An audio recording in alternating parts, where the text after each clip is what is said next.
छत्तीसगढ़ में राजा रघुवंशी जैसा murder case. प्रेमी संग मिलकर अपने ही पति की हत्या। फिर सबूत मिटाने के लिए जलाया शव।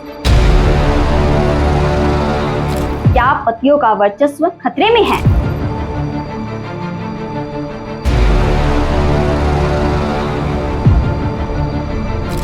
देखिए कैसे हुआ खुलासा। तो नमस्ते, मैं सोनी और आप देख रहे हैं वयम छत्तीसगढ़। छत्तीसगढ़ के कोंडा गांव से एक ऐसा खौफनाक मर्डर केस सामने आया है जिसे सुनकर आप भी चौंक जाएंगे। एक पत्नी ने अपने प्रेमी के साथ मिलकर अपने ही पति को जंगल में मार डाला और पेट्रोल डालकर उसका शव जलाने की कोशिश की गई, लेकिन किस्मत को कुछ और ही मंजूर था।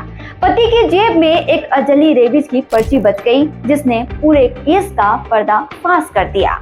ये पूरा मामला है 30 जून का। कोंडा गांव के मगेदा जंगल में पुलिस को एक जला शव मिला।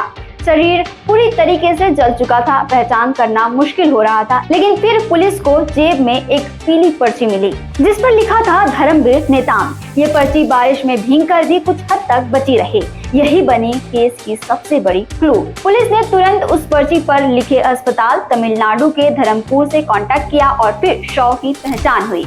ये थे धर्मवीर नेताम, धमतरी के नगरी इलाके के रहने वाले। पहचान होने के बाद पुलिस ने उनकी पत्नी रवीना नागरजी से पूछताछ शुरू की और यहीं से खुला प्यार, धोखा और हत्या का पूरा खेल।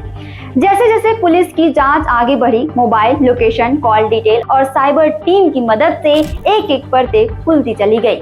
पता चला कि धर्मवीर का दोस्त विदेश मरकाम, जो उसे इलाज के नाम पर बाहर ले गया था, दरअसल रवीना का प्रेमी था।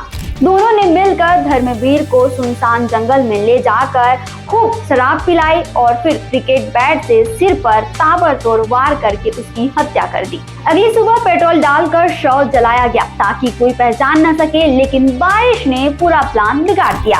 अब पुलिस की मेहनत रंग लाए। दोनों आरोपी विदेश मरकाम और रवीना को गिरफ्तार कर लिया गया है। पूछताछ में दोनों ने अपना जुल्म भी कबूल कर लिया। ये पूरी कहानी कोंडा गांव के पुलिस अधीक्षक अक्षय कुमार की निगरानी में हुई, जिसमें साइबर सेल और माकड़ी थाना की टीम ने अहम भूमिका निभाई। कहते हैं प्यार अंधा होता है, लेकिन प्यार अगर हद से ज्यादा बढ़ जाए तो वह अंधा नहीं, खतरनाक भी हो जाता है। सावधान रहे, सतर्क रहे। इस खबर पर आपकी क्या राय है, कमेंट करके जरूर बताइएगा। छत्तीसगढ़ से जुड़े और अपडेट्स के लिए आप देखते रहें वयम छत्तीसगढ़।